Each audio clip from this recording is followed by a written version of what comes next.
Hey, I'm Justina from Linguistic Adventurer, and you're listening to Curious Introverts' Journeys into English and Beyond, the podcast where people like us find our voice and connect through meaningful conversations. Each episode brings inspiring stories from guests who've turned their quiet nature into a superpower while mastering English. No small talk here, just deep, authentic chats to help you improve your English and embrace who you are. Let's get started. I'm thrilled to kick off my podcast journey with my first guest, Mannu, all the way from Portugal. Mannu is more than just a successful tour guide. He's a talented artist, passionate skateboarder and surfer, and someone who inspires others with his unique journey. But here's the real gem. Mannu's quiet nature, often seen as a challenge, became his secret weapon in mastering English. In our chat, he talks about how the loneliness that often comes with being an introvert shaped him into a person he is today. We dive deep into English learning, our quiet personalities, art, sports, and much more. Mannu's story is proof that you don't have to be loud to make an impact.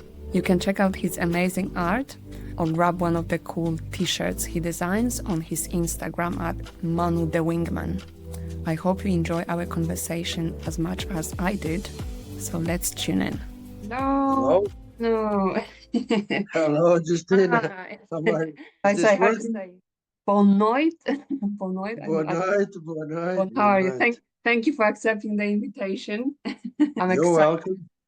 So how are Me you? too, me too. I'm good. How's the art project going? Because you were saying that you are doing some art. You busy? Oh, I'm always I always take a few days of the week to go to my old family farm and go paint and do some stuff. So it's an Okay. ongoing process. It's nothing fancy, but then I have It's to a find a it's a regular thing. yeah. This Okay, is amazing. Because how we are are you? I'm good. I'm excited, a little bit nervous, but probably you will Okay, understand me. okay. So we're going to talk about the introversion and English, and I think that ties in Yes. perfectly. So I'm sure you, are, as a fellow introvert, you understand me well. Yes, of course, of course. Can you tell us a bit about yourself? Because where you from? What do you do? So Maybe. where I'm Uh-huh. from the outskirts of Lisbon. I've always lived between the city and the farm, as many people my generation did. But myself, my family had a farm that when I was a small boy in Mm-hmm. the early 80s was still a working farm, a big working farm Okay. for fruit and wine. Throughout the changes in the Portuguese economy by joining the European Union, agriculture started to die out.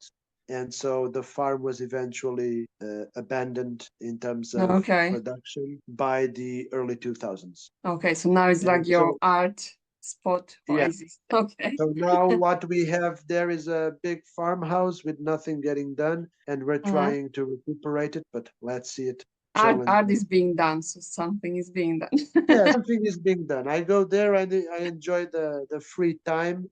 Uh-huh. Like we were talking about introverts. One thing very interesting for me that I've been reading a lot Yeah. about psychology and mental health and all these issues Yeah, that we yeah, nowadays talk so much. And I remember reading somewhere that your 40s, and I'm 42, yeah. Uh-huh. is where you kind of come to be yourself. That like Uh-huh. the 20s are about the beginning of adulthood and studying and Yeah. exploring the finding out what adulting is, and Yeah. then the 30s is kind of navigating that, but like also the relationships, career projects, something more serious, and it's where all the Yeah. big questions really come to mind.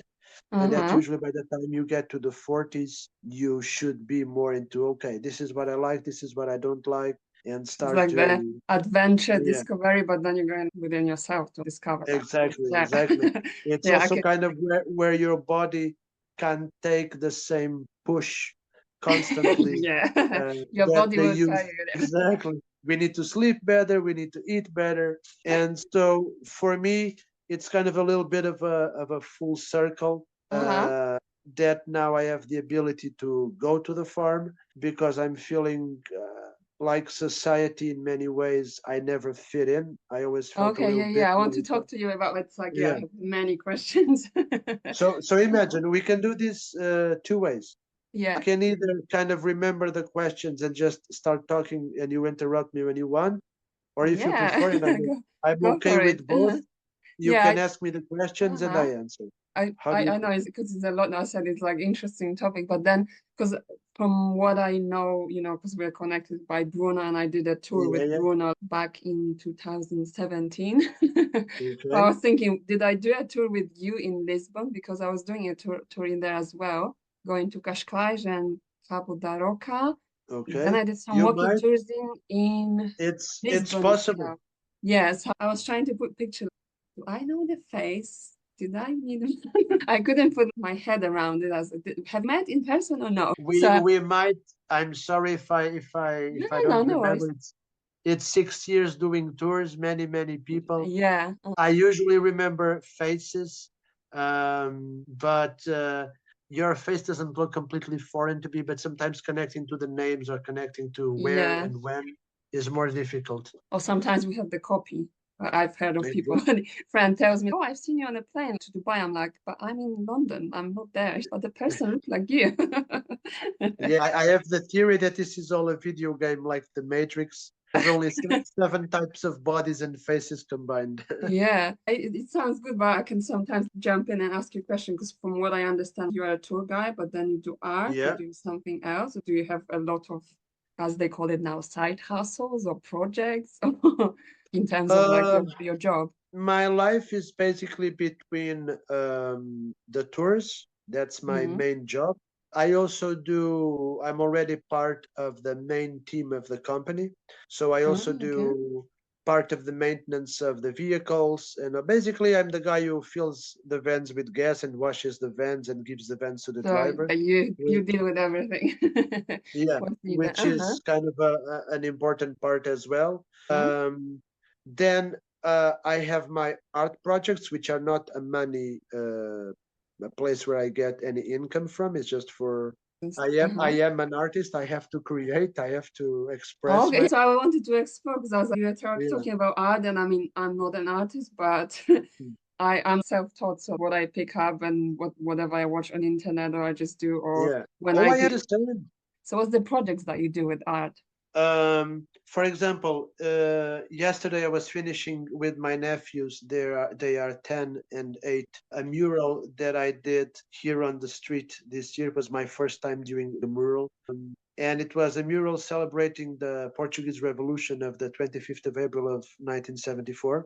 Uh-huh. And so initially we had done it with all the kids from school during the 25th of April celebration, so in April.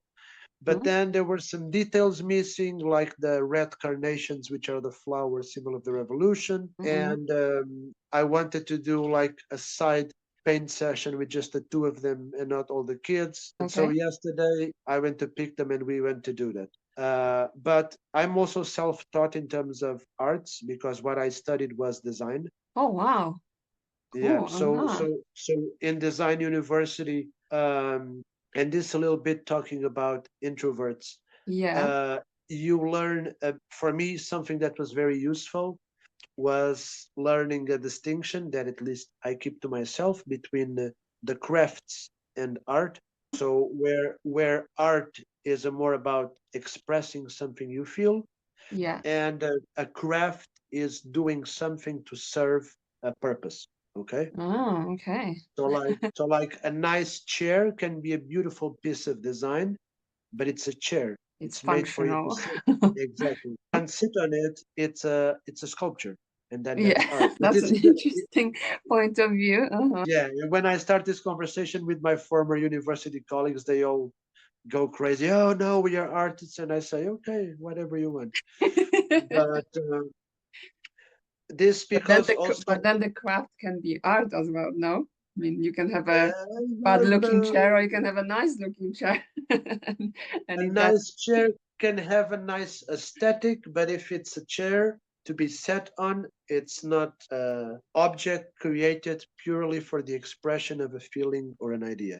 But that's a philosophical argument. I could think things like the beautiful chair, and then you just throw your clothes on it at the end of the day. Yes, yes, yes. It's Things like exactly that. that. Exactly that. So do you I think like mean, the art, sorry to interrupt you, do you think the art helped you with introversion and such? My it question helped was, when did you actually realize first that you might be an introvert? I don't know what's your experience, because for me it was more like my my nobody was talking experience about it.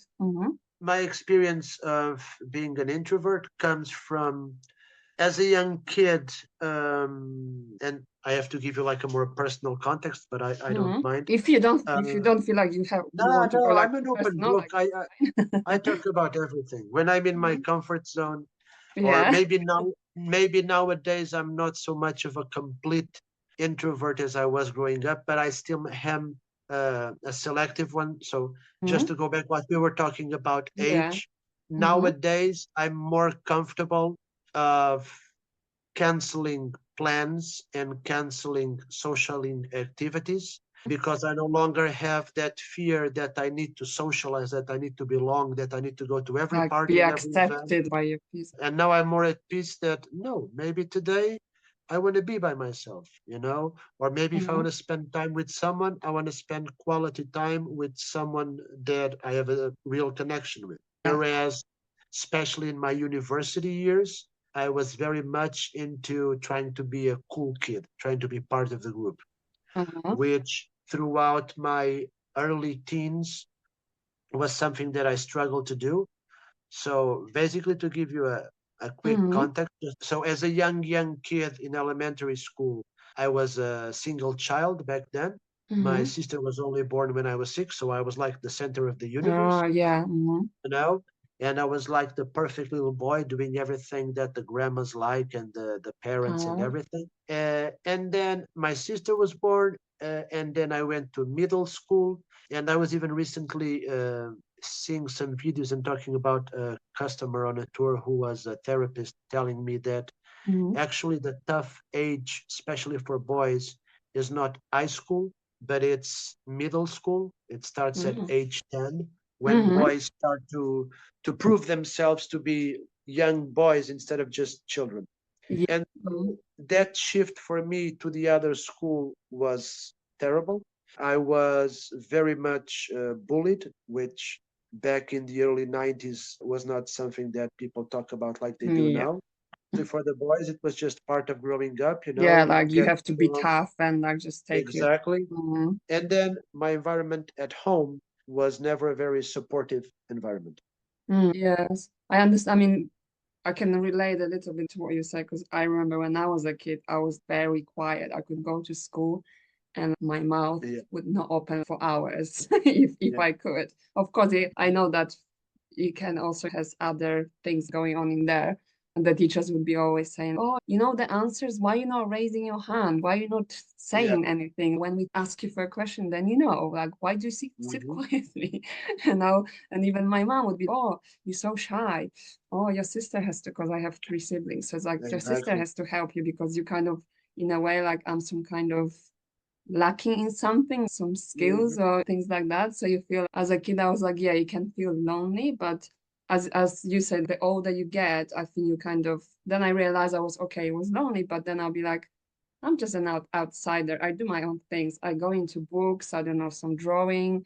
Then I started with English, like obsessively, because my mom couldn't afford classes. I'm the kid of the 90s from a very small town. So I can literally count on my one hand how many kids went to a private English class. So I just went Okay. into books, English, and that was for me the other world. And then, as you said, when was getting, oh, that was, yeah, okay. I was more like, I can have the that's the life theme that I always go quality over quantity with everything. Exactly. Exactly. I could have just few friends, they accept me, I don't care. But sometimes it's hard to make that journey to reach Yeah. that point. Yeah, To because as me, you said with age, I think you discover yourself more and then some things click. yeah, to me Mhm. it was a little bit that connection to get to a point where I prefer quality over quantity.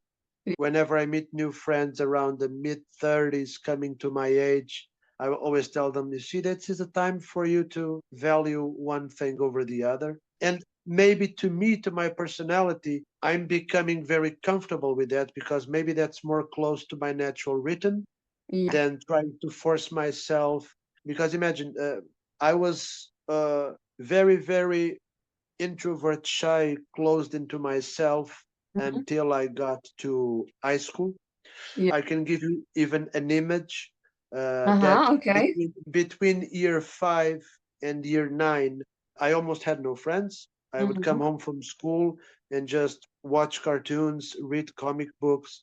My mom says that since a young age, like you were talking about books, my mom says that since I was a little kid, even before I could read, she would just give me a comic book and I would be quiet for hours. I was a very quiet boy, blah, blah, Uh-huh. blah. Or I'd be watching TV for hours. And then video games came along as well. And then at 16, 17, I started doing sports.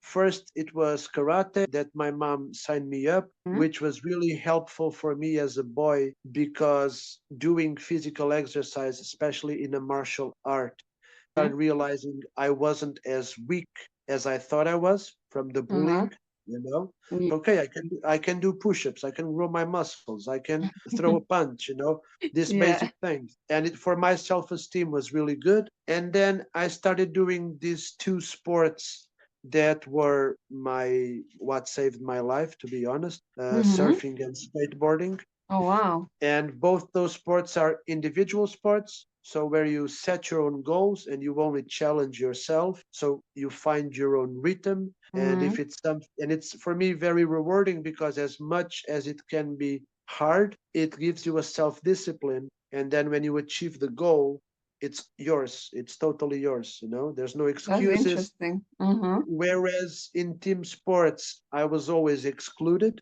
from the Oh my gosh, I groups. can relate. Every PE class, we would play volleyball, and I like one thing I hated it because I didn't like it, and the other thing was that always the popular kids were picking the popular Mhm. kids for the team, and you just left like you're the last person, and like nobody Exactly. wants me on the team. And then I got into high school, and we had this really cool PE teacher. She was like amazing as a person, even the psychological approach. And then I discovered I don't have to do it anymore. And I was like, actually, can I not play volleyball? And she would be like, okay, then you have to run 20 circles around the school. And she thought that, yeah, I would just go, no, please. And I'll be like, I'm fine. And I would just go and run up and down the school 20 times doing the circle, run floor, up Mhm. floor. And it was quiet because everyone else had classes. And I was like, I'm enjoying this. I'm by myself. I'm running like nobody's watching me. Amazing. It's Yeah. about, I think it's a lot about finding your space and to connect, and then to finish that image. And so when I moved school, when I was 15 to go to high school, I moved to a new school away from my neighborhood where my elementary school and middle school were all here in my neighborhood. So Yeah. everybody knew me. So I thought I couldn't escape the stigma of being the nerd bullied kid. And when I went to high school, I did it almost like an American movie idea. And I Yeah. said, in here, nobody knows me. So I'm going to create a persona. Uh-huh. So I stopped wearing glasses. I started dressing with the rich kids' clothes, like my parents always wanted me to dress. Uh-huh. So I was like one of the popular kids. And because I was in karate back then in Portugal, was really trendy for boys to be in fighting sports. So I could say, yeah, I also do a fighting sport. And it's funny because it didn't last much because I was not very good at playing that part and being a cynic. And so then I started becoming myself more. And I started going away from trying to force friendship with the rich kids, which who I would never connect about their ideals, about the way they move through life. For example, I came from a very matriarchal family on Uh-huh. both sides of my family. And so I've always had more female friends than male friends. So the typical male groups and the way they would talk about women and the way they would plan to go out and pick up women and the way they Uh-huh. would talk about relationships and all of that to me was always very weird, almost that. So Uh-huh. I had to do this journey of finding myself, and it was a long journey until 10 years ago. when my Uh-huh. first nephew was born. My sister was in London. The baby was born, and she called me after a week or two to ask if I could go help. And I went. Mm-hmm. And when I had the baby in my arms, because being a father used to be one of my biggest dreams when I was young, and then I realized that my dream was to be a uncle, to be a big brother, to be a teacher. Like the And that's male why figure or a little so. bit the male figure of the good friend, companion, teacher that I never had. And so then I embraced the thing of being an uncle. And now I'm trying to be more the cool uncle who does art projects and sports. And to do what? To try to pass them the same tools that I developed to fight against any potential bullying or problems, or, Wow, you that's know. amazing. Now, Wow. to connect this journey into introverts and English. Uh-huh. Um, English to me, when I was a little boy, when I started learning, when I was So how around did you start 10. learning? If I can interrupt you, like English, or did Of you course, start you with can, you can. Please at interrupt me school? at any time. If you don't interrupt me, I never shut up. No, Okay? no, no, don't worry. I have the same problem. So, I worry if I interrupt you, then I start talking and we lost. Yeah, because this is the problem with us introverts. Even the other day, I was reading like a Instagram post about it, and Uh-huh. it was saying just because people are introverts doesn't mean they don't like talking. Sometimes we Yes. are always by ourselves and thinking and reading and researching, and then when we find someone, we just want to blur it all out. Yes, like So no, that's why being I can understand because even my friends, when I tell them, oh, I'm the shy one, I'm the quiet one, because I would always say shy because probably you can relate as well. I probably discovered the word introvert actually was like the story when I went, I think it was 2017. I went to Berlin for a short trip and was in the Airbnb, and the Airbnb had like a proper library, one of the rooms. And I was like, oh, there is this book, and it's very big. And it says the side of it, it says quiet. And I'm like, oh, what's this?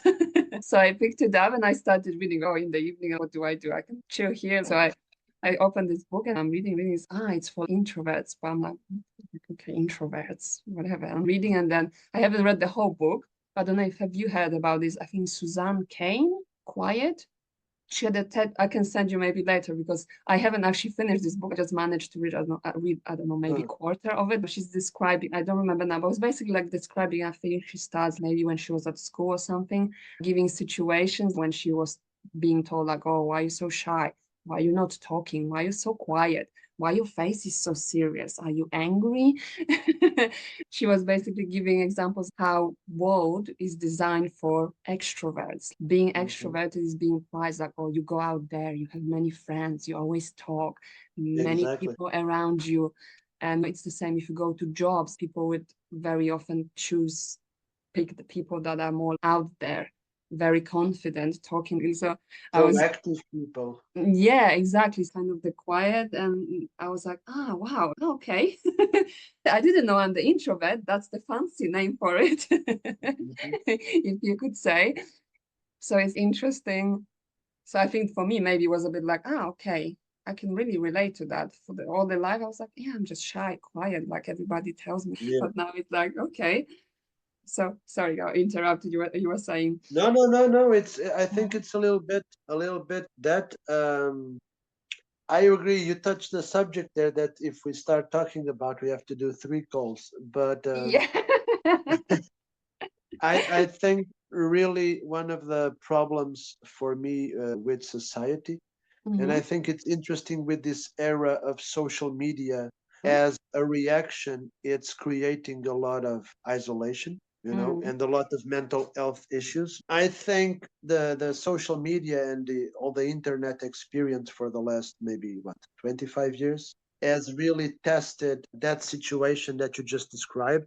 Like, can we handle all this information, all this pressure, all this? And the fact is, and I think this is all from consumer society, Mhm, that need to sell, sell, sell, produce more, more, new, new, new. mhm, And even recently, I don't know, I have this problem. I don't read much, okay?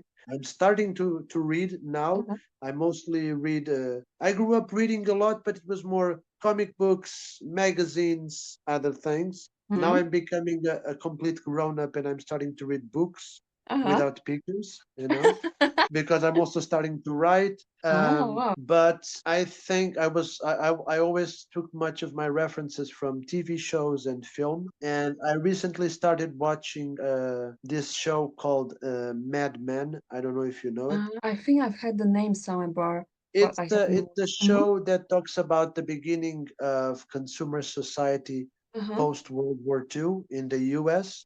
So the beginning of American corporate marketing and the philosophical situation of after that war that was to end all wars, that ends with the nuclear bomb and this sign to humanity of, okay, now we cannot have any more wars or we're going to destroy each other. So let's live for ideals, let's live for the truth. And of course, this is an idealization, but and then United Nations were created and all of that.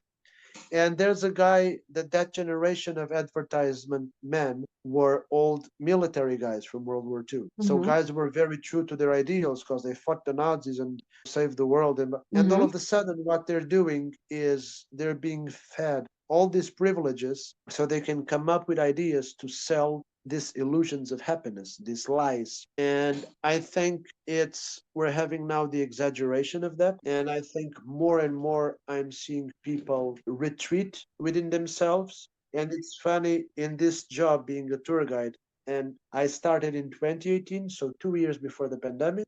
Then we had the 2 years of the pandemic, and now 2 years.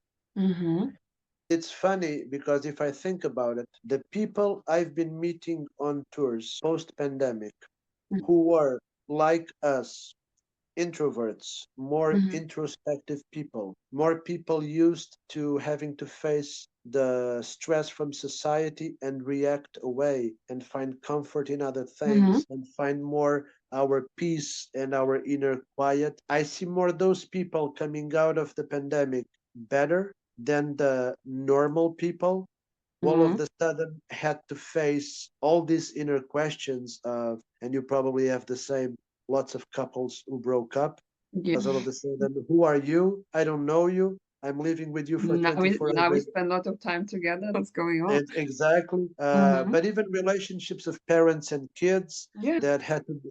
And so I think this pace of society is stressful for everyone, but maybe we, because of our sensitivity, react to it a bit earlier in life and started earlier to find ways to protect ourselves from what for us was toxic. And so from an early age, we build structures to react to it, that's a good point. I think a lot about that because since the last 6-7 years, since I met Bruno and started working with 𝑔𝐸𝐻 Tourism Tours, the company is more than a tour company. We are almost like an artist collective. Everybody does arts and we all support each other in those projects. And so now I'm mostly surrounded by artists and I gravitated, I don't know if you had this process in your life, but I try to gravitate in many groups to try to find my tribe. I tend to, like, if I need to be my extroverted side, bring it out to life. And if I meet groups, if it's like big groups, I always tend to go pick 1 or 2 people that I can click and have like my safe bubble, and then there is others around. But I do that as well. But what I was trying to say is, I don't know if it was like that when you were growing up, but here in Portugal in the 90s, everything was very tribal. The hip hop kids wouldn't mess with the metal kids, who wouldn't mess with the punk kids. Like, for example, the surfers wouldn't be friends with the bodyboarders. The skaters wouldn't be friends with the inline rollerblade skaters. So everything was separate. And so what always upset me is that I would go from circle to circle and I would connect with a few things with this group and a few things with that group. And I would never really fit with anyone. And so, of course, that starts to grow this insecurity and discomfort in you. Like you feel like you never fit.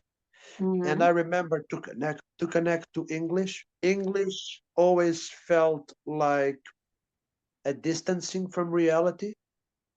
Okay, Oh wow, yes. thinking in I mean, I can 200, as I said before, I can call it like 200%. In a way, I don't know if it was for you, but for me, I said in a small village, then I moved to a small town, but it wasn't a time that I can go to a class or do art or something. It was also village, so there, at that time, only like few people can do that. So for me, it was a way, yeah, as you say, like maybe different reality, like some kind of escaping or yeah, daydreaming, yeah, maybe in a sense, like exactly. Exactly. however you want to name it. But It, so it did you feel was the it same? was yeah, it was a wait for that.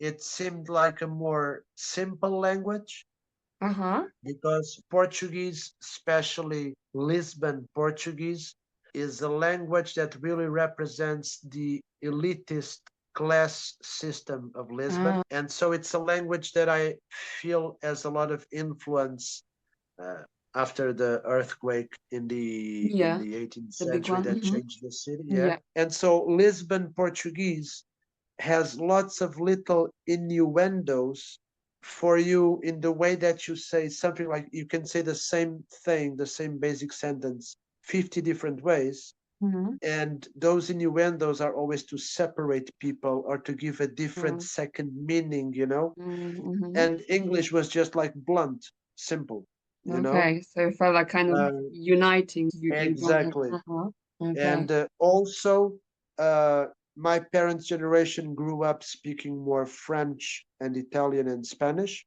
as Uh-huh. foreign language, because that was the culture that was allowed by the dictatorship government Mm. in the 50s and Yeah. 60s. Mm-hmm. And so, speaking English in my generation was a kind of a secret language for the Like a kids to code. talk to each Uh-huh. other without the parents understanding, you know. Ah. Okay. And Wow. because everything of American culture that was entering Portugal in the early 90s was this new vibrant thing that was Mm-hmm. from our generation. Our parents didn't like the movies, Yeah. they liked the Mm-hmm. French movies or the European movies, blah blah blah. Why are you Mm-hmm. watching these crazy action movies and silly Yeah. Hollywood Mm-hmm. movies with perfect endings? And so it felt like, okay, this is our thing, this is our world, you know. Mm-hmm. And so I was always connecting a lot to music lyrics. I Uh-huh. have many references from music lyrics that I use as almost like mantras Uh-huh. in my So mind. did you, sorry to interrupt you, did you spend like a lot of time learning English like by yourself or what you did at school? It was I was taught I was already because one of the things that happened in Portugal, we joined the European Union in '86. Mm-hmm. And one of the ideas was that people from Portugal and also from Spain and Italy and Greece, um, the if we learned English, we could immigrate Yeah. because our economies were not as strong as the Mm-hmm. French or Yeah. German or British economy. Mm-hmm. And so there was this program, this government program, where everything in Portuguese television, all the foreign entertainment was just subtitles. Wow. So imagine growing up, all most of the cartoons on television. Later, we started getting Brazilian voice-over versions, Mm-hmm. Okay. but especially all the cool American TV shows. And to give you a few examples that were really fundamental for me: Teenage Mutant Ninja Turtles, He-Man, Transformers, all of Oh, these things that now are coming back as movies because okay. we are we are now the parents and those companies Uh, want us to buy the same yes. toys to our kids. But all those cartoons were in English with subtitles. Mm-hmm. Wow, So that's even great. before, yeah, even before I started getting English lessons, which I only had on public school Yeah. at year 5 when I was 10, I Mm-hmm. was already Ahead of reading the everyone. subtitles, you Uh-huh. know, because I was a fast reader Mm-hmm. and trying to mimic and trying to imitate. Wow. And so one of the first tools that I was given to learn English was my teacher from English in year 5, who was a very sweet, sweet, patient lady. Yeah, Um, my teacher, and I told you I speak a lot, so you need to No problem. control this No worries at all. because I don't mind. So, Mm-hmm. so my teacher, the tool that she gave us was this, and I say this a lot on the tours when they ask me Uh-huh. how I learned my English. She said, "Okay, you have no homework for the weekend. The only homework you have for the weekend is you watch the morning cartoons and you put a tape covering the subtitles on the TV and you just listen to the cartoons and you write down the words you don't understand and then you look them in the dictionary or you ask them to me on Monday. And you Wow. need to write it, and you need to write, I think, a little paragraph about in this cartoon they said this and that, blah blah blah. And so I was always, a very good English student. It really clicked with my brain, probably because of all the television, because I think languages are a tool and a muscle that you work, and that if you don't exercise, it just goes away like The everything. same, like if you were to practice karate or I don't know, surfboard Exactly. or skateboard, it's the Whatever. same. If you don't Yeah, practice, it disappears. goes away. Because I can tell you that I had English in public school from year 5 to year 9. I was always in Portugal. We grade in those years from 0 to 5. So Okay. I was, and you only have 5 when you're like very good. Like the best. Yeah, and so English for me was always a guaranteed 5 Okay. every trimester, because it was really easy. And Mhm. although the English we learned in school was British English, but it was simple for me because of the American English from the movies and the TV shows. But I also had French from year 7 to year 9, and I completely dislike French, and I don't connect. The only time of my life where I could connect with it was through, again, some comic books that I was reading, but then reading, you're not listening to the pronunciation. Yes. And French movies and French TV shows, I never really connected a lot. So I think for me that was the difference between the two languages. English was the cool language of all the cool stuff that I liked, and French was kind of in my mindset the boring culture of my parents' shows and the intellectual shows and blah blah blah. So I didn't like it. And so I remember one day going back to the teacher in the first exercise, which is really the only exercise I can name, because I always was very good at it. At one point, there was this one word I couldn't find in any dictionary, and I was ashamed to tell the teacher that I couldn't find it. So the first week I didn't tell her, the second week I didn't tell her, and then by the third week I went, teacher, I'm so sorry, I have a question. Like, you, Manu, you have a question? What is it? There's this word that in the cartoons they keep saying, and I don't understand what it is. And I've looked, and of course, this is the time before internet. Nowadays, kids would Yeah, jump of course. on Like I remember you probably said the same, the paper dictionary, and you have to go for it. No, I went to the British dictionary, the American dictionary, Yeah. the synonymous dictionaries. I ran through all of that. And there was this one word I couldn't find, and I was telling her, and I was even trying to break the word in two to see if I could make like a conjunction or whatever. And she's like, what word is that? And I said, it's cowabunga, because That's from the Ninja Turtles, isn't it? Oh. yeah, because they keep saying cowabunga all the time. And I was even breaking down into cow, which, it's a cow, but the bunga, I don't know. And so she was like telling me that that's not a word, that's a slang. That's just like a thing. They say that it's cool, doesn't have a meaning. And so I started learning what slang was. And so English for me as a kid was, like you were saying before, like a mental escape to run away from the family problems, the school bullying, all of that, and just go into a world of cool, fun stuff. Yeah. Later on, as a young teen, I had a friend who was very well educated. He was in a private school here in Portugal, which is the German community school. So he spoke German, he spoke Portuguese, he spoke English. And so we would enjoy a lot when we would go out at night together, the two of us, to have full conversations in English. So you're actually speaking, because my experience with English at school, we learned grammar, boring books. And for me, it was okay because I was like, I don't know, I think I started learning English. Maybe I was, I don't know, 7 or something, in like learning, because it was actually my cousin. She would come from America for the summer to see her grandma. So she was, because I have 3 siblings, so there were 4 of us kids, and she would come and she'd be like practicing Polish because she was speaking obviously with mom in America, but it's different. So she Okay. came to Poland and she could speak with us Polish. And then we were like, oh, but Elizabeth, she's like from America. And for a kid, I don't know, 7, 8-year-old kid, I was like, what is it?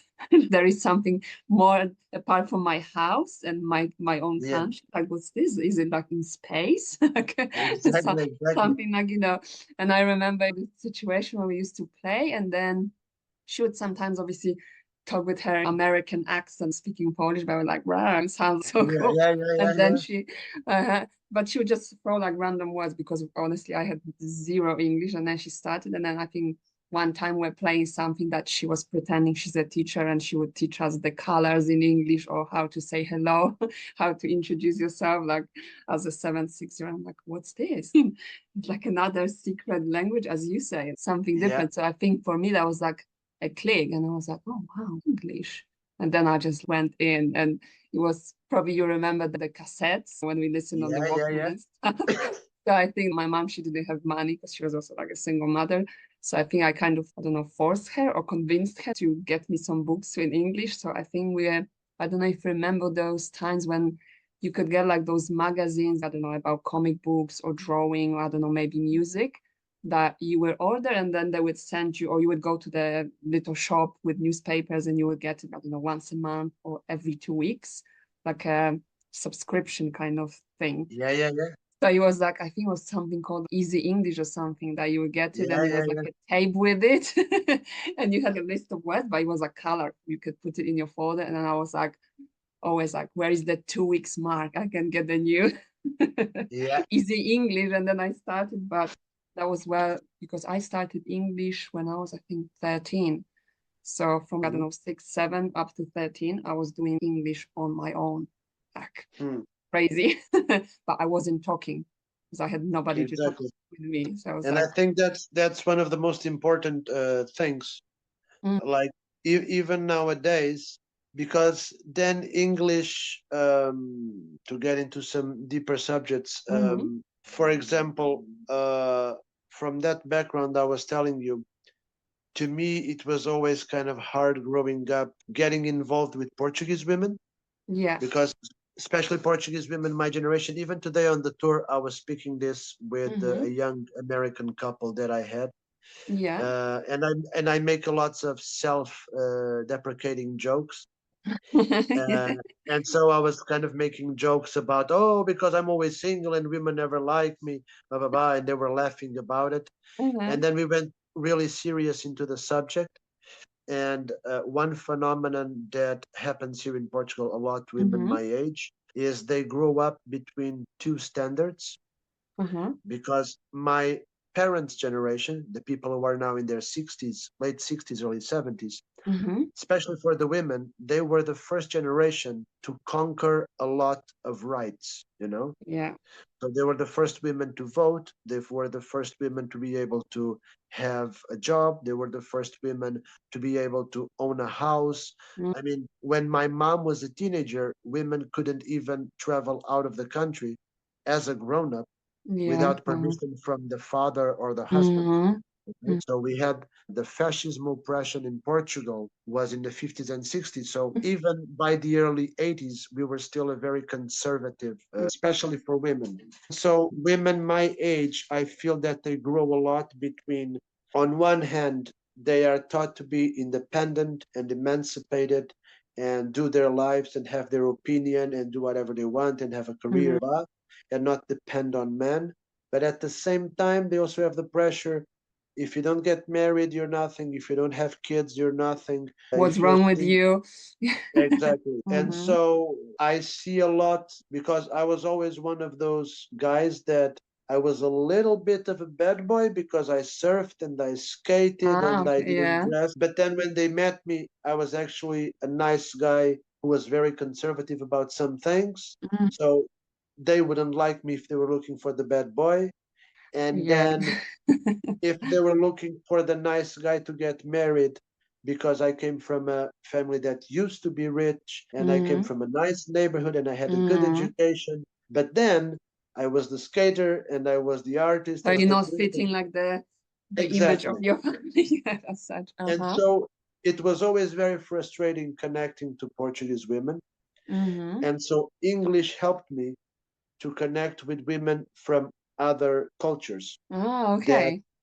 are even sometimes more proactive or sometimes don't have the same mentality as Mm-hmm. Portuguese and especially Lisbon women. And so I can tell you that maybe half, if not most of my relationships, and there weren't that many, but just to show you the comparison, Mm-hmm. Mm-hmm. were with not Portuguese women. Because with the Portuguese women, I always felt like even talking about issues would come again, all those nuances and all those Mm-hmm. little. So it's kind of And like you're going too deep, and then it can kind of stir exactly, the waves imagine like if too. at one point I had a woman I was dating, and so Mm-hmm. we spoke in English, and So that it was your felt way of connecting to people yeah, through English. it was my way of connecting to people, but not just the sheer fact of being able to talk, Yes, because it's but always, also I think, because more than just talking, especially for introverts, isn't it? it's more compared to Portuguese of a simple, blunt language. And I think when Mm-hmm. you're speaking in a foreign language, you don't have the same vocabulary that you have in your language. Mm-hmm. So the way you construct sentences is more simple and to the point. And so there's not so much the argumentative Uh, but okay. I didn't say this, I said that, I Uh, meant to say this.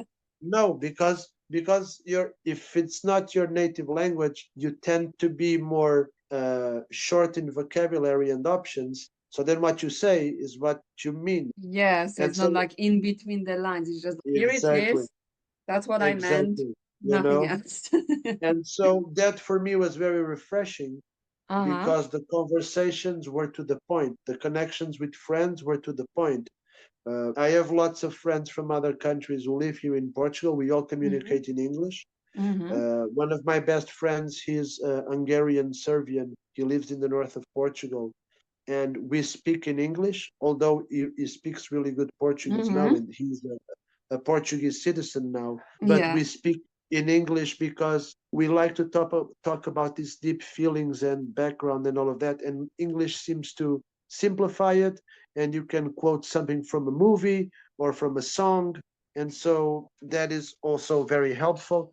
Uh-huh. It's funny what you were talking about the English books, Mm-hmm. because one thing that I think, I mean, I see my nephews now, and they are so young, 8 and 10, Mm-hmm. and they're playing with Duolingo, and I see them starting to speak Spanish and French and Italian to me just because they're doing like the video game, and I Mm-hmm. see them doing it. It's really cool, like a video game, and they start doing, and one of them has deep, deep, deep dyslexia, Mm-hmm. and he gets it, and it's even easier for him playing the video game. And so this to tell you, I got lost a little bit. No worries. I So haven't maybe seen ask that. me one of your Maybe. questions. Yeah, Yes, now just I wanted to ask because I remember we're talking how English, I don't know, for me, I feel like it kind of because I always felt this shy or whatever, but then I had the English class and I was on top of the class, but I was like the fanatic, if you can say even. But everybody's scared of grammar. I'll be buying books for grammar because that's what I could get in the little shop in my town. And I don't care. I'm just going to like literally take it step by step and learn it. I don't care. So I felt like for me, English was also like because when I started going first time abroad, then I studied in Bulgaria. I went for my Russian course at university, but then obviously English is like a global language. So I would yeah, use yeah, outside of classes, whatever English, then Russian as well. But I kind of felt like it helped me. Sometimes I feel like that's like my second personality, how I yeah. am in English, or then because at some point I was also with Russian when I moved to Bulgaria for 6 months, study there. At the beginning, I was really shy. I was with my sister who is very good in Russian. She's like top. And I was always like, English is my first love. I would literally talk about English is my first love. Like that's my first love like language. So I remember my sister and I was with her because we went to study together, the student exchange. At the beginning, I was really shy. I speak Russian. I know I have the accent, Polish accent in Russian. But then at some point, I'm like, I need to do it. I came here for 6 months. That's my opportunity. I got chosen from university, Mhm. literally like 5 people. they pay me money to be here and study, see the world for the first time. I need to make use of it. So then I start in Russian or even English speaking with people. And then I felt like, and my sister, did you scared? But you go there and you're so confident. I'm like, yeah, I mean, it's easy. At the beginning it was stressful, but then I felt kind of like that's my other personality. I can be shy and in Polish, my native language, but then I go, oh, English. But I think it was maybe also connected to the fact that I was really obsessed about it. I then went to study at university, but I was like, anything I can get, as you say, cartoons, music, listen to, I don't know, Coldplay and trying to get the language there, then checking Exactly. the And dictionary. you remember, because that's very funny, something that you remember that our generation, because we didn't have access, and sorry to interrupt you, but No, no, no you problem. mentioned you mentioned before. I don't know if you have examples of this in your life. You probably do. Of when you would hear this song on the radio the whole time, and you thought the lyrics were this and that, and then one day you buy the CD and the booklet comes with the words, and you read, oh, this is not what I thought the song was. Yes. You know, I remember I was carrying between year 5 and year 9. I only had one cassette of my music, which was like a mixtape of Guns N' Roses that a friend of mine did for me. And I remember that I was trying to sing those songs over and over and over and over. And when one day later in life, I bought the CDs and I looked through the book and saw the lyrics, I was like, oh, this is not what I've been singing. And so I think that's very funny. Or when you make stuff up and you sing like, and you're not saying anything, but you just want to play along. I remember this young kid of mine, this friend of mine, who was a young kid from our surf group, is 6, 7 years younger than me. And we used to joke with him. And he had a really good English accent, even before he knew what he was saying. And I remember when he was 11, 12, there was that Shania song, Man, I Feel Like a Like a Woman, woman. And so he would sing that and then start dancing because the song was cool, Yeah. And we would go, yeah, David, say that again. So he was like, man. And then later, when you realize what he was saying, a few years later, it was like, hey, that's not fun. I've been singing this for a few years, and now I'm saying that I feel like a woman, and we were just laughing. So I think language can be really. It's very interesting what you were saying before about the different character. Yeah. For me, it's very normal that I do that. So since I met Bruno, I started working at the tours, and at the tours, I'm like a persona. To me, I'm like a stand-up comedian, and I'm making jokes about history and about life and about society. And because you're talking about a subject that after a few years you are very comfortable with the act, so you start to, I always tried, for example, to realize that sometimes I need to adapt the way I speak and the way I say things, even in terms of accent and pronunciation, depending on the people I have on tours. For example, between us Europeans, it's easier if we say the names of the places the way they are originally spoken in the places, whereas for North Americans, you kind of have to say it the way they say it, or they won't understand it. Like for an example of that is when I'm talking about Iberian culture, and I talk about the university city of Alhambra in Andalusia. And if I want to say this to an American, I have to say Alhambra in Andalusia. If So not, you we'll kind go of change even the, as you say, the accent, like as you exactly. say, And like the so, actor in a way. and I remember the other day I had this group. It was these two ladies, mother and daughter, and they were African American. And the mother had this deep accent from the South, and she felt a lot like my grandma from the countryside, very conservative, very sure of herself, always we were talking about subjects, and I would say, because this and this and such a, yes, Manuel, but this and this and this and that. And I found myself after a while doing the whole tour. She was speaking, and I was, yeah, just like that stereotype of African Americans going, in in the Harlem, and I'll go, Mm. oh yes, oh for sure, and I kind of find myself, I have to be really careful, because sometimes Yes. you can go into things that people might think it's race, Yeah, I wanted to but actually, sorry to interrupt you. I wanted to ask go you go because go. you're saying how you adapt to the tourism, the guy, and like of the tours you're doing. And then because I think like we introverts, like we're very observant, we can assess the Yeah. situation, very empathetic. So do you think that's like the side maybe of your introversion that is actually helping you to achieve I those things? That if you I weren't the think introvert, maybe you wouldn't be able to do those things? I think so, because the way I identify with this conversation nowadays about introverts, Mm-hmm. and in my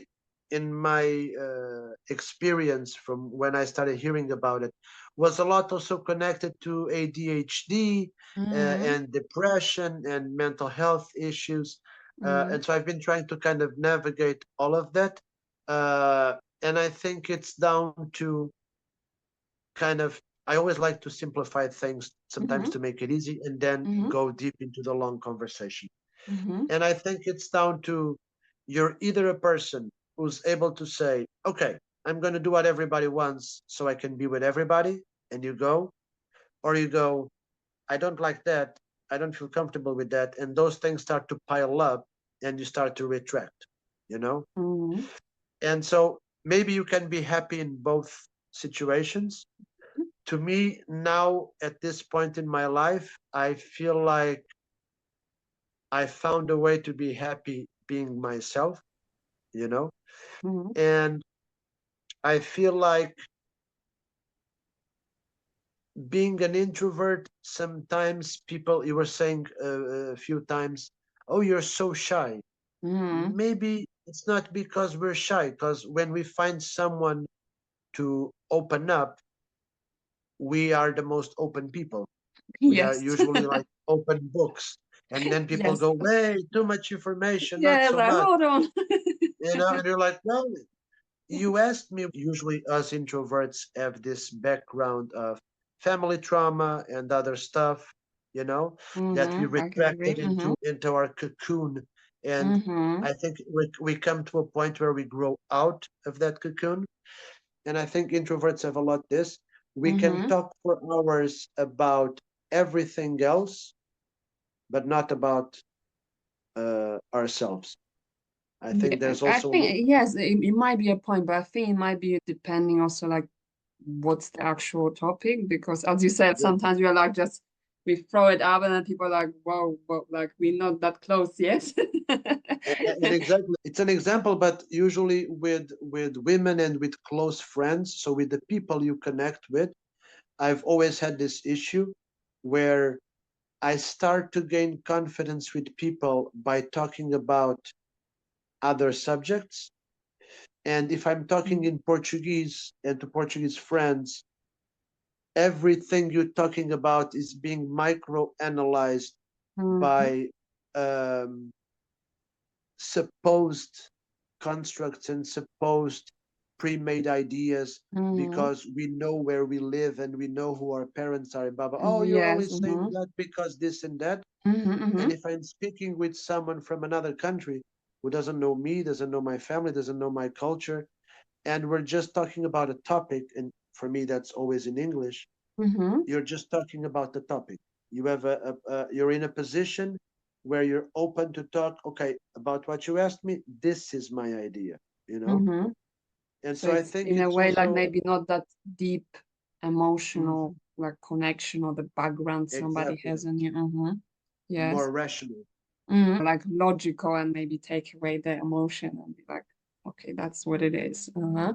Yeah. And when we do this in Portuguese, or when I do this in my mother language, we Mm-hmm. get more into the and so sometimes I see people who will talk about, the expression going around the bush.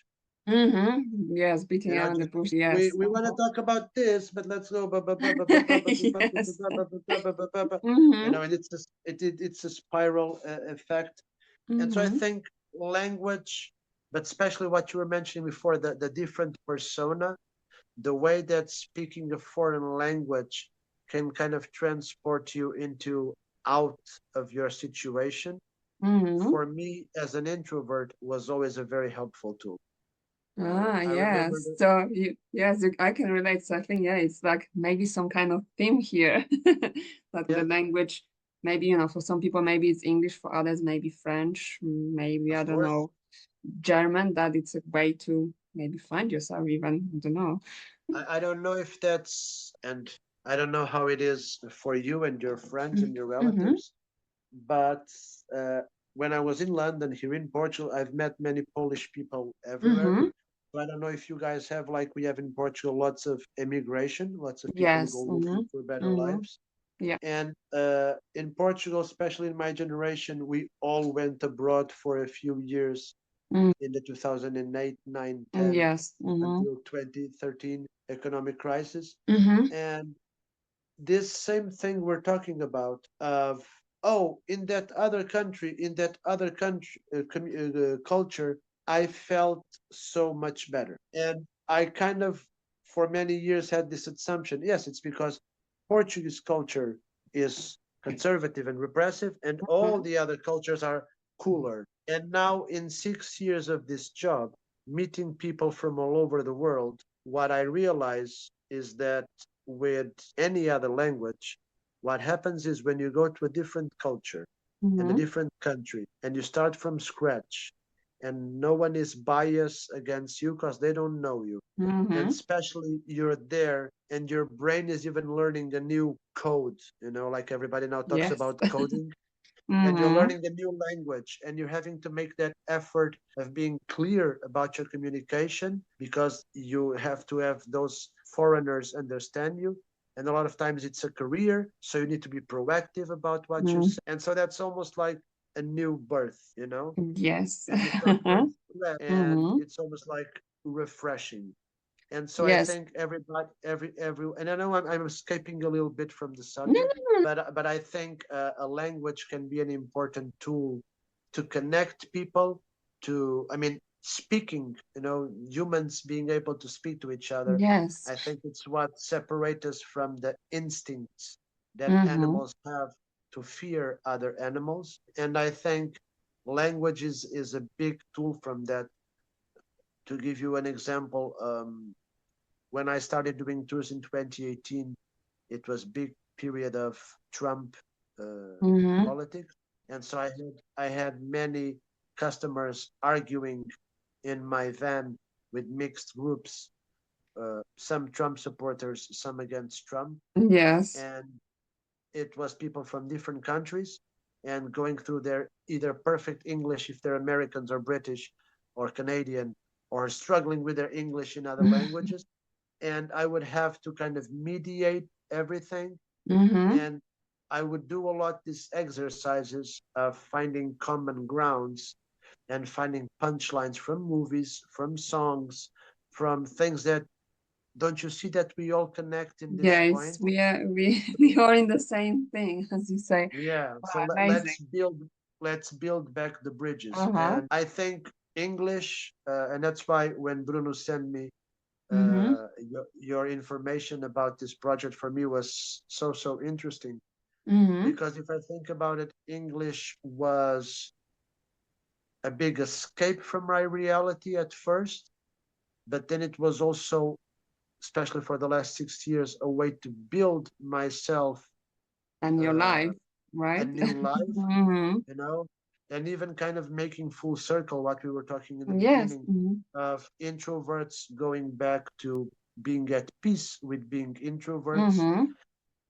I am now in the process of we are trying here in my family to see if we can restore our family farm uh, Amazing. through Mm-hmm. through European Union funds, trying to use Yes. this trend Yes, of of course. and this Mm-hmm. trend of tourism and everything. And what I'm doing is I'm kind of living, just to give you the context, I don't know if I mentioned before, I'm sorry. No, no, I no, keep no talking problem. about these things. No worries. I'm kind of leaving the bigger farm to my sister because she's more like my father.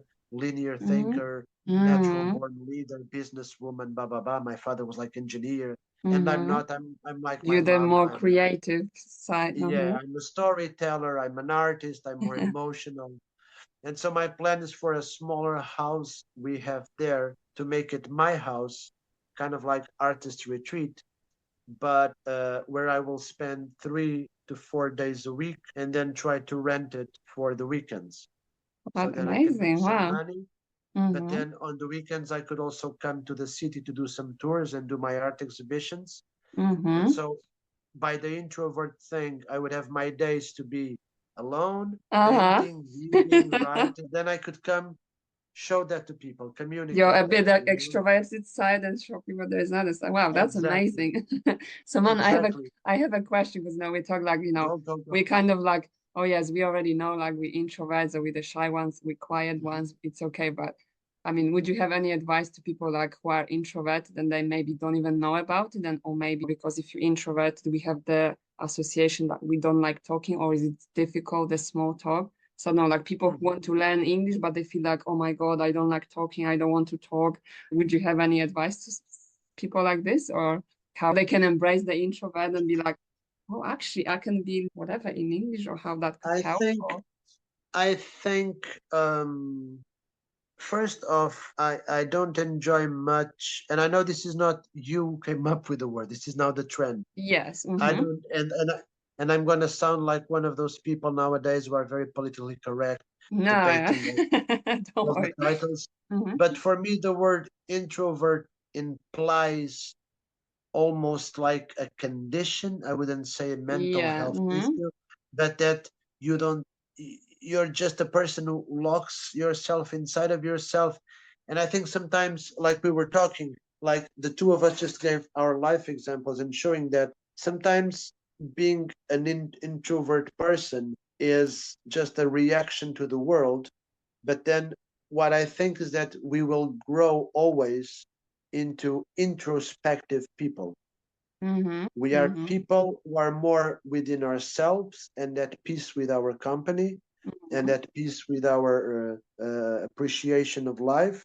Yes. Okay, that may be a fault because maybe you'll never be able to be good in relationships or with friendships or with Mm-hmm. social interactions or with jobs. And you see a But then, I lot in mean, the I'm on sorry, because if we look at me and you, I mean, we have jobs, we have yeah, friends, yeah. we speak English, even though everybody thinks that we hate talking. Mhm. But like we do My it, so I think it's like possible, right? to me it was at first trying to reinvent myself. Mm-hmm. I think this idea of artists that create personas is a tool that many artists have. Biggest example we all know, Mm-hmm. David Bowie. That's you're not sure of how, like maybe myself, Manuel, I don't know how to show this or that, but if I am Manu the Wingman, which is my artist name, Uh-huh. maybe I'm more confident because Manu the Wingman is just a cool guy that used Yes. to work in a shop in Alex Factory and does tours and Uh-huh. draws and paints some cool stuff. Mm-hmm. He is not Manuel with all the issues and all the problems, you know? Yeah, but maybe we should start not saying the issues because, as you said, some people think like introvert is like some mental health problem or something. Exactly. Okay, everybody has their own stories, traumas, like everybody. So maybe it's just Yeah. the way we are. But extroverts are called extroverts or confident. But maybe you should be like, yeah, I'm quiet, and it's like cool, it's good. But I think it goes beyond that, and Yeah. because I've always felt that because I was such an introvert person as a kid, that Mm-hmm. in the playground I would many times be playing by myself. Because, like, I'll give you an image of something. I remember I was also, I don't know if this is common with other introverts, but I was Mm-hmm. also a late bloomer in everything. And so I remember that I was maybe 15 when I remember I was playing, I don't know if you know what GI Joes are. G.I. Joe's not sure if I G.I. heard Joe from. was a popular toy in the 90s. They Mm-hmm. even have movies now, but it was this small action figures. I remember that I always used to carry a few in my pocket and I was Mm-hmm. always playing with them everywhere. And I literally remember at one point just being at home on the sofa by myself, playing with them and looking at them and going, I felt really sad because I was looking at the toys and Mm-hmm. going, this is not fun anymore. But why Yeah. is this not fun anymore? Why? So I was outgrowing it. And Mm-hmm. so I think we introverts, as much as we may retract from social interactions, Mm-hmm. whereas other people react to social interactions, either Mm-hmm. good or bad things, we start to build our own enjoyment of life. Mm-hmm. And I think that connects a lot what we were saying earlier to the problems of the world. We are more at peace with ourselves. So that's why I don't really care or like for the kind of innuendo that the word introvert has. Oh, you're an introvert, poor you. Well, maybe Yes, not. like Maybe I'm comfortable with who I am, with my yes, uh-huh. ideas, you know. Exactly. Uh, Uh-huh. maybe on the other side, then we become less dependent on others, Mm-hmm. I'm a linguist, so when I even look at the word introvert, as you say, is in, and then if you Mhm, say, oh, you're more like you don't depend on others, you're more independent. So mhm, it's kind of it always like goes within like your own self, in a way, exactly, like exactly. inside of you. And in my journey in life, trying to find people, because you always try to look for references, heroes that were like Mm-hmm. you. It's funny for me, and I know this is maybe a big stretch, but for me it Uh-huh. makes sense. There is a bunch of modern religious icons who are basically introverts, Yes. Mm-hmm. Jesus, Buddha, these were that famous book, Zarathustra. These were Mm-hmm. people who went away from society, closed themselves in meditation, in thinking about issues away from the noise of life, doing their Mm-hmm. pilgrimage, finding their own comfort and discomfort and who they are, and Yes. finding their survival skills both physically and mentally, fighting their demons, fighting their insecurities, and coming to a point where, okay, this is me. This is who I am. I am sure of myself, and I'm going to show this to the world. But I am confident that if someone proves to me something that is different, I will learn. But I have my own certainties. And I think it's also when you see people who, like us, have lived a more introspective, I prefer that word Mm-hmm. better, Yes. life. If by any chance we come to a point in life where relationships don't work, Mm-hmm. we are more able to be happy by ourselves, which, for example, is the point where I'm getting now. Mm-hmm. Uh, Throughout my life, family life was never very easy, Mm-hmm. which I think is a similar thing. It's a lot of times in introspective people, Could be, yeah. Mm, coming yes, from I can definitely relate. Mm-hmm. a background where, because it was hard to communicate at home in Yes, and family. also when we look at with the 90s kids, nobody was talking about going to therapy or self-development, discovering Exactly, yourself.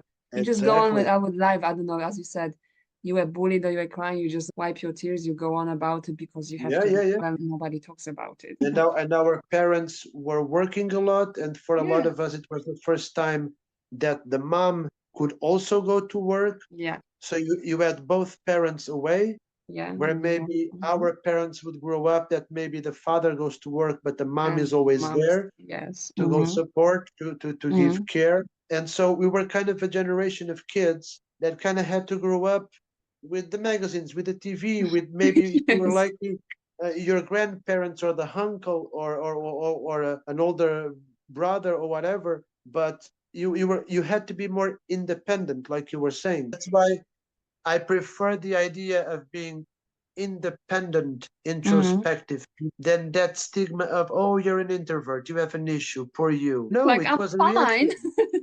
Yeah. Maybe sometimes I see people who come from, a family where everybody's very outspoken and they seem all very Mm-hmm. happy and very perfect. Then they go to all the parties and they have all the holidays and all the vacations and blah blah blah. And then one day they get hit by a problem and they're all like, but wait, how do we deal with this? Because it's, and so I think not to say that ones are better than others. Yes, because I Uh, think, yes, it's just maybe, as you say, accepting and not telling, because we also, because I think so people might think, oh, because I'm the introvert, I don't like extroverts. But no, it's just different. We like to go out and talk to people and I have deep exactly, conversation, but then we exactly, need more time maybe to recharge and be like, okay, I had my extroverted episode. I enjoy it, I like it, but then I need time for myself because I really like it and I'm not sad being by myself. Of course, it's cool to connect with exactly. people, but then like me, I'm like, I have many things to do that I can do by myself. I can draw, I can, I don't know. We are selective, you know. Mm-hmm. Yes. We Mm-hmm. are selective because sometimes it's interesting for me when I see now on social media all these proposals of apps and Mm-hmm. courses and master classes for hobbies. And sometimes when because I think we gravitate to the same type of people, Mm-hmm. sorry, especially as we grow older. And sometimes I see people who always made fun of me for drawing and for playing the guitar and for skateboarding or whatever. And Mm-hmm. now I see them as 30-year-olds, 40-year-olds trying to do it. And I'm like, but why are you doing that? Oh, because it's the new trend and I need to try because I need to be active and everybody's doing it. Mm-hmm. So you're not doing as a journey of self-discovery. You're just doing it just because. It's like a And maybe trend or they something. Mm-hmm. exactly, and maybe they take some, what I feel a lot that it's the main difference between introverts and extroverts or more social people is that sometimes we get to gravitate into the deep meaning of the connections of our passions, because the word hobby is something that you do for me temporarily. Mm-hmm. You can be passionate about something that you learn as a skill that it's not even your income Yes. source. Mm-hmm. Um, so I do art. I don't make any money with art. I'm not worried if I'm good or not. I try to make money with it. I try to be Mm-hmm. more proactive with it, but I do it because I have to do it because I need to do it, Like that's like because you it's need. fun, Uh-huh. And Uh-huh. so I think it's very interesting because, That's and like for another me, misconception that oh you introverted, so you're always serious. Joke like no, yeah. we joke a lot. But that's an interesting thing because, for example, I don't know if you do this, but Mhm. as an introvert, I think we develop tools to, when we are in a group, to look, like you were saying before, for this one or two people that we can connect with and just quietly stay with these two or three people in the middle Mhm. of the 200 people. Yes. And for me, it was usually these typical types of questions. And one thing that I do a lot, for example, just to give you an example of a tool that this is Mhm. a tool that I use a lot to protect myself, so to not force myself into connections I don't Uh-huh. feel comfortable with. Yes, tell me what And do you I do? do Or if this I do it or not. mostly. I do this mostly when I'm interested in a woman I want to get to know. And it's exactly what I was doing now. I do a I never know how to say the term correct in English, Mhm. self deprecating, self criticizing, a Mm. joke about myself. And if I see that the person understands this guy is, I wouldn't say confident, because confident also borderline is like a little bit arrogant, but this Mhm. guy is comfortable enough with himself Joke that he about can laugh himself. about it. If the person realizes that and laughs and say, "Oh, you," and then even make a similar one about them, I go, "Okay, we're in the same mind." But Yeah. if the person goes, "Oh, don't be like that," the person, and I go, "Jesus, we're speaking Chinese to each other, It's Jesus, different never planet. mind, forget the joke." And so I think it's I had to build myself a few tools because for many years, I don't know if you felt this Mhm. or if other introverts go through this, but for many years I became a compulsive liar in many ways. Oh, okay. But I guess In the many other thing, because we all say, oh, liars, but I think all of us, to some extent, we have the smaller lies or bigger lies. Mhm. Even we go, I don't know, if you go in for a think job interview, do you tell the Yeah, truth? You don't. You I sometimes some has to pull a bit more to have a I better picture sometimes, that's why I lost many job opportunities because at because we are one too point, honest sometimes. yeah, and not so much that, but at one point during the economic crisis, I was so fed up because of my good English, and this is another thing, because my generation and younger, we almost all have a very good English level. We get lots of jobs now for call centers. There's many British teleservice companies who are giving up their India call centers and moving here to Portugal because we have a good English level. I don't know if you remember that movie, Do You Want to Be, Who Wants to Be a Billionaire? Oh, I'm not sure if I've seen it. Or Millionaire. Oh, okay. Yeah. Ah, yes. And if you remember that movie, they were working in a call center. Yes. And a lot of times when the British people answered the phone, they were bluntly racist. Oh, where are you? You're never even the UK. You're not English. And they would have to pretend to be English and remember the address and say that they are the neighbors and fake an English name. So that's one of the reasons why they are shifting to Portugal. So it's those weird social phenomena.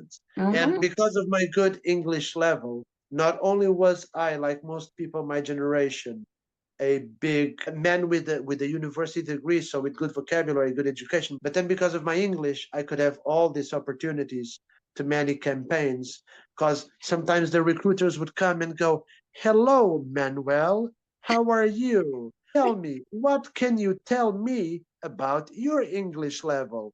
And I would sit down and go, "I don't know which way you would like me to articulate my knowledge and all my conversation." And they would go back to Portuguese and kind of say, "Okay, I get it. You speak better than me." Okay. And so, because imagine, I was that idiot that in year 7 or 8 in school, I was correcting my English teacher. Okay. She was a young teacher in her early 20s. Of course, I was 13 or 14. And she had learned her English mostly from textbook. Okay, because she was from a generation before mine that didn't grow up with those cartoons and movies and all of that. And you had the cartoons knowledge. And she had a very, how do you say, very book-oriented British English. And I remember sometimes I would correct her and she would become super upset. And I remember I was super arrogant little nerdy kid. Doing, testing the teachers, yes. Yeah, and so I got in trouble, but then I behaved. It was like interesting. We had a very deep conversation about it. Thank you for having a chat about this, because it's really interesting to see, not from my own perspective, but what others are coming from, and then how things in your life, some aspects that kind of match what happened to me. Is that it's really interesting to see, oh, like I'm not the only one. We are introverts, like we can know other introverts. Yeah. So they can know there's more of us.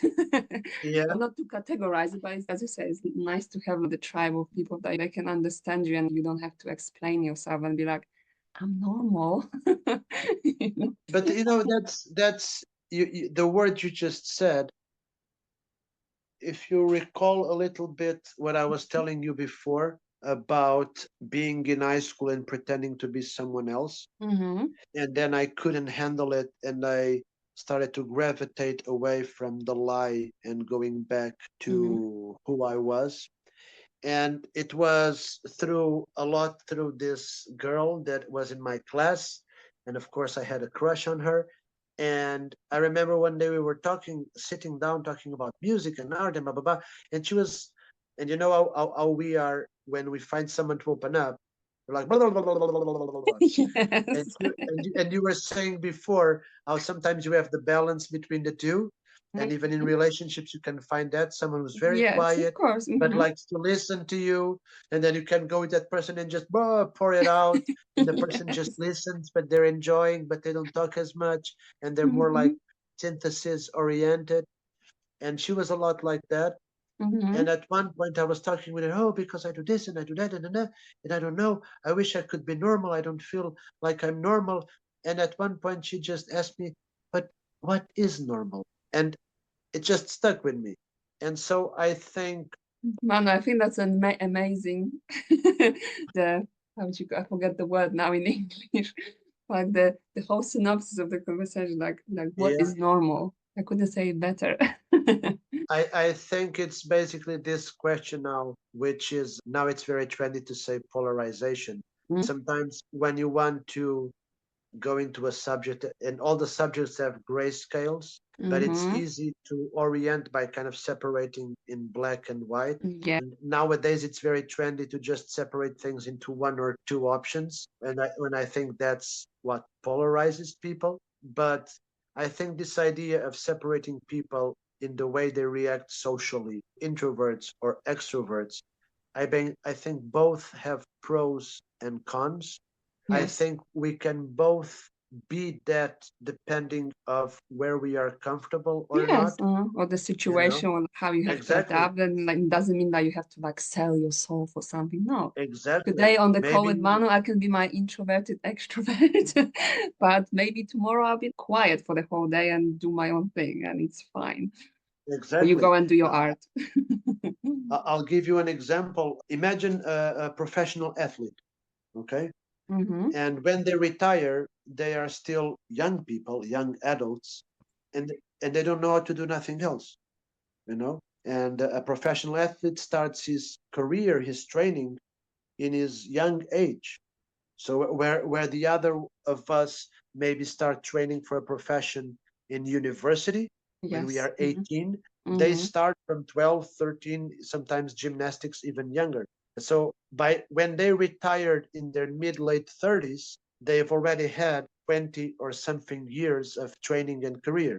So to do this comparison of the introverts and extroverts, it happens a lot in the US. You see this being very well utilized by media, Mm-hmm. but for example, in Portugal, there's still a big stigma. It's only starting to change now, which is football players, which is the big sport in Portugal, Yeah. would kill themselves in drug abuse and alcohol abuse after the careers because they don't know how to do nothing else. And they could be the football star that gets into the cafe and says, "Hey, remember me when I scored? Oh, you're the hero. Let's drink. Let's talk about football and football and football." And they don't know nothing else. And so they were comfortable being the king of the party Mm-hmm. about football, but then maybe they wanted to fit into other circles, learn another craft, learn another way, but they were so confident and so blocked into what they are confident that they have no tools to navigate the rest. And that would lead into depression, Failures and other isolation, things. Yeah. but the isolation without knowing how to live. And nowadays, you see how professional athletes then have careers as TV commentators talking about the same. And I think this goes a lot with it's something about linguistics that I find interesting that you might Mm-hmm. also let's see if I think I can translate it Uh-huh. to English, which is the difference between being ignorant and being stupid. In Portuguese, we have ignorante for ignorant, Mm-hmm. and we have burro. Burro is a donkey. That means it means stupid, but not as strong as stupid. It just means that you are Yes. intellectually.